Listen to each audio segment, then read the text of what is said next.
Bulletin का आगाज करेंगे और आगाज में आपको बताएं सुप्रीम कोर्ट ने 17 दिसंबर 2023 था 31 मार्च 2024 तक की दूसरी समाही कारकर्दगी रिपोर्ट जारी कर दी है। रिपोर्ट के मुताबिक उसूल तय किया, कोई जज इस्तीफा देकर एहतसाब से राह फरार इख्तियार नहीं कर सकता। सुप्रीम कोर्ट ने शौकत अजीज सदीकी को शफाफ ट्रायल के हक से महरूम रखने पर एक्शन लिया। जुल्फिकार अली भुट्टो रेफरेंस पर फैसला दिया।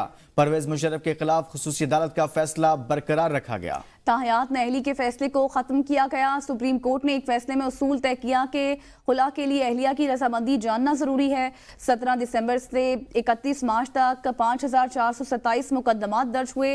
रास अरसे के दौरान 3974 मुकदमात निपटाए गए हैं। बशारत राजा मुकम्मल तफसील से आगाह करेंगे। जी बशारत। जी, ये सुप्रीम कोर्ट ने 17 दिसंबर 2023 से 31 मार्च 2024 तक की दूसरी सहमाही कारकर्दगी रिपोर्ट जारी की है। रिपोर्ट के मुताबिक असूल तय किया कि कोई जज इस्तीफा देकर एहतसाब से राय फरार इख्तियार नहीं कर सकता। सुप्रीम कोर्ट ने शौकत अजीज सिद्दीकी को शफाफ ट्रायल के हक से महरूम रखने पर एक्शन लिया। रिपोर्ट में यह भी कहा गया कि जुल्फिकार अली भुट्टो रेफरेंस पर फैसला दिया। परवेज मुशर्रफ के खिलाफ खुसूसी अदालत का फैसला बरकरार रखा गया। रिपोर्ट में यह भी कहा गया कि ताहयात अहली के फैसले को खत्म किया गया। सुप्रीम कोर्ट ने एक फैसले में असूल तय किया कि खुला के लिए अहलिया की रजामंदी जरूरी है। 17 दिसंबर 31 मार्च तक 5427 मुकदमात दर्ज हुए। इस अर्सा के दौरान 3974 मुकदमात निपटाए गए। 3 माह में 1453 मुकदमात में इजाफा हुआ। चीफ जस्टिस पाकिस्तान की सरकारी रिहायशगाह पर मोर की 2 जोड़ियां थी। ये भी बताया गया कि मोरू की एक जोड़ी को वेटनरी मालिज की जरूरत थी। वेटनरी ट्रीटमेंट के बाद सफेद मोरू की जोड़ी वाइल्ड लाइफ को दी गई, जबकि रंग बिरंगे दूसरे मोरू की जोड़ी जो है वो कलर कहार मोरू की वादी में भिजवा दी गई। जी, कारकर्दगी रिपोर्ट की मुकम्मल तफसील से बशारत राजा आगाह कर रहे थे। बहुत शुक्रिया आपका। बानी पीटीआई ने अंग्रेजी अखबार पढ़ने के लिए दरख्वास्त दायर कर दी। रावलपिंडी डियाला जेल में 190 मिलियन पाउंड रेफरेंस की समाअत के दौरान बानी पीटीआई ने अंग्रेजी रोजनामा फराहम करने की दरख्वास्त दायर कर दी। रेफरेंस की समाअत 22 जुलाई तक के लिए मुलतवी कर दी गई है। समाअत के दौरान साबिक वज़ीर-ए-आज़म के प्रिंसिपल सेक्रेटरी आजम खान पर मुल्ज़िमान के वकला ने जिरा मुकम्मल की। साबिक वफाकी वजीर जुबैदा जलाल और परवेज खटक के बयानात पर बानी चेयरमैन के वकला ने जिरा मुकम्मल की। जुबैदा जलाल और परवेज खटक पर बुशरा बीबी के वकला आइंदा समाअत पर जिरा मुकम्मल करेंगे। अगली समाअत पर इस्तगासा के मजीद 2 गवाहान बयानात रिकॉर्ड कराने के लिए तलब कर लिए गए। रेफरेंस की समाअत एहतसाब अदालत के जज मोहम्मद अली वड़ाइच ने की। इस खबर से मुतल्लिक आपको आगाह कर रहे हैं कि आज इस मामले पर समाअत हुई है। बानी पीटीआई की जानिब से इस्तदा की गई है कि अंग्रेजी अखबार पढ़ने के लिए दिया जाए। ये दरख्वास्त दायर कर दी गई है।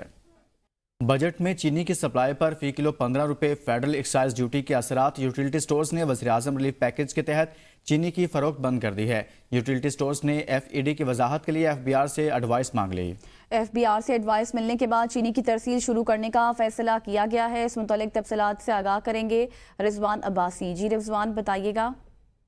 जी बिल्कुल, बजट में चीनी की सप्लाई पर फी किलो 15 रुपये फेडरल एक्साइज ड्यूटी के जो असरात हैं वो बड़े ही ज्यादा आना शुरू हो चुके हैं। यूटिलिटी स्टोर पर वज़ीर-ए-आज़म रिलीफ के तहत जो पैकेज था उस पर चीनी की फरोख्त बंद कर दी गई है और यूटिलिटी स्टोर्स ने FED की वजाहत के लिए FBR से भी एडवाइस मांग ली है।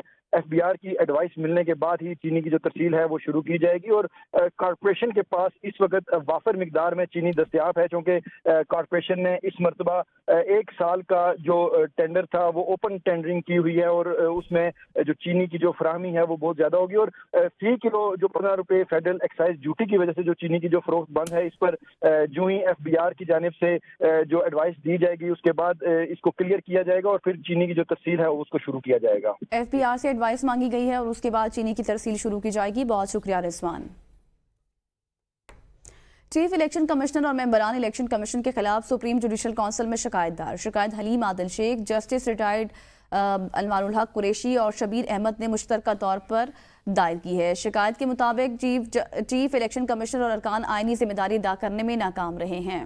चीफ इलेक्शन कमिश्नर और अरकान तहरीक इंसाफ के मैंडेट और अदालती फैसलों को नीचा दिखाने की कोशिश की। सुप्रीम जुडिशल काउंसिल में दायर शिकायत के मुताबिक चीफ इलेक्शन कमिश्नर और अरकान मिसकंडक्ट के मुर्तकिब हुए हैं। इलेक्शन कमीशन ने सियासी तौर पर तैनात ब्यूरोक्रेसी को RO और DRO तैनात किया। साबिक कमिश्नर रावलपिंडी ने इंकशाफ किया कि रावलपिंडी के हर हल्का में नून लीग को 70,000 वोट डलवा कर जितवाया गया, لیاقت چٹھا نے یہ بھی انکشاف کیا کہ چیف الیکشن کمشنر اور چیف جسٹس اس عمل میں ملوث ہیں۔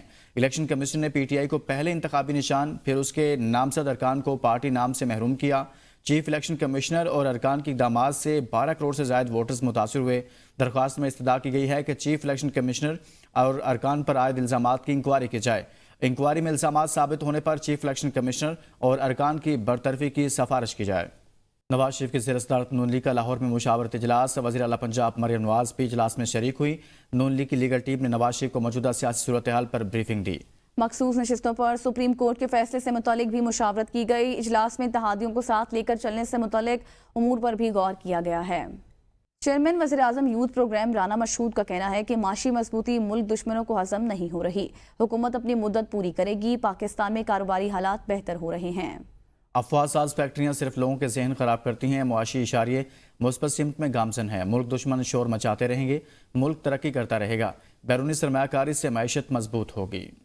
یہ افواہوں کی جو فیکٹری ہے نا، یہ صرف اور کام کچھ نہیں کرتی، یہ لوگوں کے ذہنوں کو خراب کرتی ہے۔ آج میری بات نوٹ کر لیں، اس حکومت نے اپنے یہ پاکستان کی انشاءاللہ پہلی حکومت ہے جو اپنے 5 سال پورے کرے گی۔ مہنگائی نیچے آ رہی ہے، کاروبار جو ہے بہتر ہو رہے ہیں، اسٹاک ایکسچینج بہتر ہو رہا ہے، ہر چیز جو ہے پازیٹیو پہ جا رہی ہے، باہر سے انویسٹمنٹ آ رہی ہے۔ سب کو پتہ ہے کہ سپٹمبر کے بعد پاکستان میں جو کمٹمنٹس ہوئی ہیں وہ انویسٹمنٹس آ جانی ہیں۔ تو یہ تو پاکستان کے دشمنوں کو قبول ہی نہیں ہے کہ پاکستان اپنے پیروں پہ کھڑا ہو جائے، پاکستان میں مہنگائی کنٹرول ہو جائے، پاکستان کے اندر جو ہے استحکام آ جائے۔ چیئرمین پبلک اکاؤنٹس کمیٹی کے عہدے پر ڈیڈ لاک، تحریک انصاف شیخ وقاص اکرم کے نام پر بضد ہے۔ حکومت منصب سنی اتحاد کونسل کو دینے کے فیصلے پر قائم، حکومت کا ایک بار پھر سنی اتحاد کونسل کو 4 نام دینے کا موقع فراہم کرنے کا فیصلہ۔ چیف وپ ملک عامر ڈوگر کو دوبارہ خط لکھا جائے گا۔ نون لیگ کے رہنما طارق فضل چودھری کہتے ہیں پی ٹی آئی کو یہ منصب چاہے تو 4 نام فراہم کرنا ہوں گے۔ سنی اتحاد کونسل ایک نام پر بضد ہے، اسی لیے تعیناتی میں تاخیر ہو رہی ہے۔ خیبر پختونخوا حکومت کا بنو واقعے کی شفاف تحقیقات کے لیے کمیشن بنانے کا اعلان۔ مشیر اطلاعات خیبر پختونخوا بیرسٹر سیف کہتے ہیں کہ وزیر اعلیٰ خیبر پختونخوا علی امین گنڈا پور نے بنو میں جاری صورتحال کا نوٹس لے لیا۔ کمیشن شفاف اور غیر جانبدار تحقیقات کر کے رپورٹ پیش کرے گا۔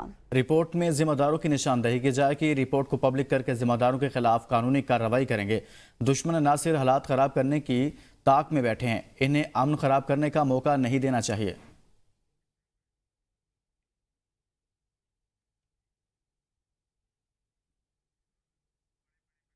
اس خبر سے متعلق آپ کو آگاہ کریں کہ صوبائی مشیر اطلاعات کا یہ بیان سامنے آیا ہے۔ خیبر پختونخوا حکومت کا بنو واقعے کی شفاف تحقیقات کے لیے کمیشن بنانے کا اعلان سامنے آیا ہے۔ علی امین گنڈا پور نے بنو میں جاری صورتحال کا نوٹس لیا ہے۔ صوبائی مشیر اطلاعات کی جانب سے بتایا گیا کمیشن شفاف اور غیر جانبدار تحقیقات کر کے رپورٹ پیش کرے، رپورٹ کو پبلک کر کے ذمہ داروں کے خلاف کارروائی کریں گے۔ صوبائی مشیر اطلاعات کی جانب سے یہ کہا گیا ہے۔ صوبائی وزیر بحالی مختوم محبوب الزمان نے پی ٹی ایم میں ویئر ہاؤس کا دورہ کیا اور متاثرین سیلاب کے لیے رکھی گئی اشیاء کا معائنہ کیا۔ آپ کو بتائیں کہ صوبائی وزیر بحالی مخدوم محبوب الزمان نے آنے والے مونسون سسٹم پر عوام کو ہر ممکنہ سہولت فراہم کرنے کے لیے افسران کو ہدایت کی۔ صوبائی وزیر کا کہنا تھا کہ جلد سندھ میں موجود دیگر ویئر ہاؤس کا دورہ کریں گے۔ دورے کے دوران صوبائی وزیر بحالی مخدوم محبوب الزمان کے ہمراہ سیکرٹری بحالی doctor Waseem Shamshad, D G P P D M Syed Salman Shah, director operation Imdad Siddiqui, senior private secretary Syed Saif Ali Shah, private secretary Asif Ali Dahri اور دیگر افسران بھی شامل تھے۔ خبر دیں آپ کو کراچی سے ملیر قائد آباد اور اطراف میں بارش، شہر میں شدید ہبس اور گرمی کی شدت برقرار، گلشن حدید میں تیز ہواؤں اور گرج چمک کے ساتھ بارش، لانڈھی قائد آباد اور کلفٹن میں موسلا دھار بارش ہوئی ہے۔ کراچی سے خبر دیں لانڈھی قائد آباد اور کلفٹن میں بارش ہوئی ہے، کراچی کے مختلف علاقوں میں بارش، گلشن حدید میں تیز ہواؤں اور گرج چمک کے ساتھ بارش ہوئی۔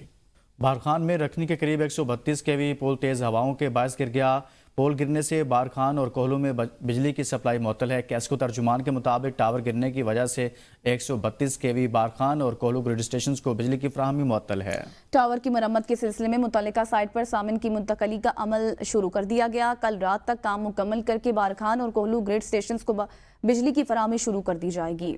بانی چیئرمین پی ٹی آئی نے کہا ہے کسی بھی سیاسی جماعت پر پابندی جمہوریت کا قتل ہے، ہماری پارٹی پر پہلے سے ہی پابندی تھی، اس سے الیکشن ہی نہیں لڑنے دیا گیا۔ بانی پی ٹی آئی کی جانب سے اہم بیان سامنے آیا ہے جس میں کہا گیا کہ ہماری پارٹی پر پہلے سے ہی پابندی تھی، الیکشن نہیں لڑنے دیا گیا۔ बानी पीटीआई की जानिब से यह कहा गया। मरियम नवाज कहती हैं कि जजेस ठीक नहीं हैं, जजेस तब ठीक थे जब इनके केसेस ख़त्म किए गए। बानी पीटीआई की जानिब से यह कहा गया किसी भी सियासी जमात पर पाबंदी जमहूरियत का कत्ल है। आगे बढ़े और आपको बताएं, वज़ीर आज़म शहबाज शरीफ ने कहा है कि पाकिस्तान को तरक्की की बुलंदियों पर पहुंचाना है तो दिन रात मेहनत करना होगी। बज़ाते खुद हफ्ते और इतवार की छुट्टी को तर्क कर दिया है। इस्लामाबाद में अपने गुज़िश्ता दौरे हुकूमत में शुरू किए गए टेक्नोलॉजी पार्क के मंसूबे के मुआयने के मौका पर गुफ्तगू में वज़ीर आज़म शहबाज शरीफ का कहना था कि IT पार्क पर लागत का तखमीना 25 अरब रुपए है। मंसूबे से 10,000 मुलाजमतों के मौके पैदा होंगे। IT पार्क इस खत्ते में रोल मॉडल होगा। यहाँ 120 दफातर होंगे। बिजनेस स्पोर्ट्स सेंटर भी IT पार्क में कायम होगा। तालीमी इदारों और माहिरीन के साथ इस IT पार्क का करीबी राब्ता होगा। वज़ीर आज़म ने मंसूबे के लिए जनूबी कोरिया की हुकूमत के ताउन का शुक्रिया अदा किया। वज़ीर आज़म मोहम्मद शहबाज शरीफ से आलमी शोहरत याफ्ता पाकिस्तानी कोहपेमा नाइला कियानी की इस्लामाबाद में मुलाकात। वज़ीर आज़म मोहम्मद शहबाज शरीफ ने नाइला कियानी को हाल ही में दुनिया की 5वीं बड़ी चोटी मकालो सर करने पर मुबारकबाद पेश की। वज़ीर आज़म ने नाइला कियानी के बतौर ज़ाती सफ़ीर बराए तालीम पाकिस्तान में तालीम कोहपेमाई के शोबे की तरक्की और इस हवाले से पेशा वराना तरबियत की तरवीज के लिए काम को भी सराहा है। वज़ीर आज़म ने कहा कि पाकिस्तान में ख़वातीन हर शोबे में गिरां कदर खदमात सर अंजाम दे रही हैं। नाइला कियानी का बतौर पहली पाकिस्तानी खातून कोहपेमा 8,000 मीटर से बुलंद 11 चोटियाँ सर करना पाकिस्तान के लिए एजाज़ की बात है। हुकूमत मुल्क में बासलाहियत ख़वातीन को यकसा तरक्की के मौके फराहम करने के लिए पुरअज़्म है। नाइला कियानी ने वज़ीर आज़म को पाकिस्तान में कोहपेमाई के शोबे में खुसूसी तरबियत और हुनर और पेशा वराना तालीम के हवाले से तजावीज़ भी पेश की हैं। इस्लामाबाद हाई कोर्ट ने लापता शहरी समीउल्लाह की बाजियाबी के लिए दायर दरख्वास्त पर समाअत का तहरीरी हुक्मनामा जारी कर दिया। अदालत ने करार दिया है कि अदालती हुक्म पर पुलिस की जानिब से पेश की गई रिपोर्ट तसल्ली बख्श नहीं है, जबकि IG इस्लामाबाद की जानिब से नाकिस कारकर्दगी का मुजाहरा किया गया। इस्लामाबाद हाई कोर्ट की तरफ से जारी तहरीरी हुक्मनामे के मुताबिक शहरी को उठाने वाली गाड़ी तक का पता न चलाया जा सका, जो वीडियो में वाज़े नजर आई। लापता शहरी की बाजियाबी के लिए IG इस्लामाबाद को 3 दिन की मोहलत दी जाती है। शहरी की अदम बाजियाबी पर IG इस्लामाबाद के खिलाफ नाअहली और नाकिस कारकर्दगी पर क्रिमिनल मुकदमा भी दर्ज किया जा सकता है। जस्टिस मोहसिन अख्तर कियानी ने मोहम्मद खुरम जावेद की दरख्वास्त पर समाअत का हुक्मनामा जारी किया। केस की आइंदा समाअत 23 जुलाई को दस्तयाब बेंच के सामने मुकर्रर किया जाए। हब साकरान और गिरदोनवा में गरज चमक के साथ बारिश का सिलसिला शुरू। बारिश के बाद मौसम खुशगवार हो गया, जबकि गर्मी का जोर टूट गया है। मूसलाधार बारिश के बाद गली मोहल्लों में पानी सैलाब का मंजर पेश करने लगा है। सीवरेज का निज़ाम दरहम बरहम हो गया। मूसलाधार बारिश के बाद नदी नालों में तुगयानी का खदशा। बारिश शुरू होते ही बिजली की सप्लाई मुअत्तल हो गई। महकमा मौसमियात ने 21 जुलाई तक गिलगित बल्तिस्तान में बारिशों की पेशगोई की है। ज़िला इंतज़ामिया ने बारिशों के दौरान लैंड स्लाइडिंग का खतरा जाहिर किया है। सयाह और मुसाफिर गैर ज़रूरी सफ़र से इज्तनाब करें। मज़ीद तफसीलात बता रही हैं गिलगित से किरण कासिम। जी बिल्कुल, इस वक्त मैं गिलगित शहर में मौजूद हूँ। अगर आज मैं यहाँ के मौसम की बात करूँ तो मौसम अबर आलूद है। हल्की हवाएं चल रही है। आसमान पर गहरे काले बादल छाए हैं बरसने के लिए। अगर आज मैं दर्जे हरारत की बात करूँ तो गिलगित शहर का दर्जे हरारत कम से कम 25 सेंटीग्रेड और ज़्यादा से ज़्यादा 29 सेंटीग्रेड रिकॉर्ड किया गया है। ज़िले इंतज़ामिया की जानिब से अलर्ट जारी किया गया है कि गिलगित बल्तिस्तान आने वाले सयाह मौसमी हालात के पेश नज़र एहतियाती तदाबीर अपनाएं और इसके साथ शहर कराक्रम, शहर बल्तिस्तान और शहर अस्तोर पर सफ़र करते हुए एहतियात करें, क्योंकि बारिशों के साथ लैंड स्लाइडिंग और निचले दर्जे का सैलाब के खदशात है, जिससे आवाम को सफ़र के दौरान किसी मुश्किलात का सामना करना ना पड़े। जी वेलकम बैक। खबर दें आपको, मुल्क में महंगाई की शरह में मुसलसल इजाफा जारी है। महंगाई की शरह में इजाफे से रोजमर्रा की अशिया की कीमतें भी बढ़ने लगी हैं, जिससे शहरी बिलबिला उठे हैं। मज़ीद तफसीलात जानते हैं APN न्यूज़ के नुमाइंदा आमिर मुश्ताक से। जी बिल्कुल, मुल्क में महंगाई की शरह में मुसलसल तीसरे हफ्ते भी इजाफा जारी है। हफ्तावार बुनियादों पर जो है वो महंगाई की शरह में जो है 0.76% इजाफा हुआ है, जबकि सालाना बुनियादों पर जो है हफ्तावार महंगाई में जो है 24.36% इजाफा हो गया है। महंगाई में इजाफा की वजह से जो है रोज़मर्रा की अशिया में भी इजाफा होता जा रहा है। इस हवाले से मतलब एक शहरी मौजूद हैं, उनसे जानते हैं कि वो क्या कहते हैं। महंगाई की वजह से लोग बहुत परेशान हैं। ज़्यादातर जो निचले तबके के लोग हैं या मिडिल तबके के लोग हैं या जॉब वाले हैं, वो बहुत ज़्यादा परेशाान हैं। बहुत मुश्किल हो गया है एक वक्त का खाना खाना। जी बिल्कुल, शहरियों ने मुतालबा किया है कि जो रोज़मर्रा की अशिया है उनके रेट कम किए जाएँ, ताकि जो है वो जो है ना सुकून से ज़िंदगी गुजार सकें। जी महकमा मुलाजमीन का हड़ताली कैंप 50 रोज़ में दाखिल, दफ्तरी निज़ाम ठप। हुकूमत और मुतलका महकमे मुलाजमीन का कहना है हमारे जायज़ मुतालबात जल्द अज जल्द पूरे किए जाएँ, वगरना जुमला तंजीमों के बाद नए लाहे अमल का ऐलान किया जाएगा। मज़ीद तफसीलात से आगाह कर रहे हैं मुजफ्फराबाद से नुमाइंदा APN न्यूज़ फवाद अब्बासी। جی بالکل، میں اس وقت موجود ہوں آزاد کشمیر کے دارالحکومت مظفرآباد میں. اگر بات کریں جو ریونیو امپلائی آرگنائزیشن ہے اس کا جو دھرنا ہے وہ 50ویں روز میں داخل ہو چکا ہے. تو جو ضلعی انتظامیہ کے دفاتروں کے کام ہیں وہ مکمل طور پر بند ہو چکے ہیں. یہ لوگ اپنے حقوق کے لیے آج بھی یہاں پر ڈپٹی کمشنر آفس کے باہر احتجاجی دھرنا دیے بیٹھے ہیں. میرے ساتھ احتجاجی ملازمین موجود ہیں، ان سے جانتے ہیں ان کے کیا مطالبات ہیں، آخر کیوں ان کے مطالبات نہیں سنے جا رہے. ہمارے پٹواری صاحبان، نائب تحصیلدار صاحبان اور تحصیلدار صاحبان کو فکس ٹی اے کی شکل میں مل رہا ہے اور ہمارے جو افسران بالا ہیں ان کو ایگزیکٹو الاؤنس کی شکل میں مل رہا ہے. تو یہ کوئی ایسا نہیں ہے اقدار ہو سکتا کہ کوئی ہمیں جو ہے نا یہ ملنے میں کوئی دقت ہو یا کوئی اس طرح کی کوئی پریشانی ہو. حکومت وقت سے ہمارا یہ مطالبہ ہے کہ ان سب کو ملوز خاطر رکھتے ہوئے ہمارا اسینشل سروس اور ہماری ڈیوٹیز کو ملوز خاطر رکھتے ہوئے ہمیں جو اپنا ہمارا جائز حق ہے اس کا دیا جائے. جی بالکل، ان کا یہی کہنا ہے کہ جو ضلعی انتظامیہ کے باقی افسران کو جو یہ دیا گیا ریونیو الاؤنس اسی طرز پہ جو ہمارا جو حق بنتا ہے، یہ بنیادی حق ہے، وہ ہمیں دیا جائے اور تاکہ جو ہم اپنی ڈیوٹی ہے وہ روٹین کے مطابق جاری کر سکیں. جی اور اسی کے ساتھ نیوز بلیٹن سے اب تک کے لیے اتنا ہی. دیکھتے رہیے ABN نیوز، قوم کی سوچ.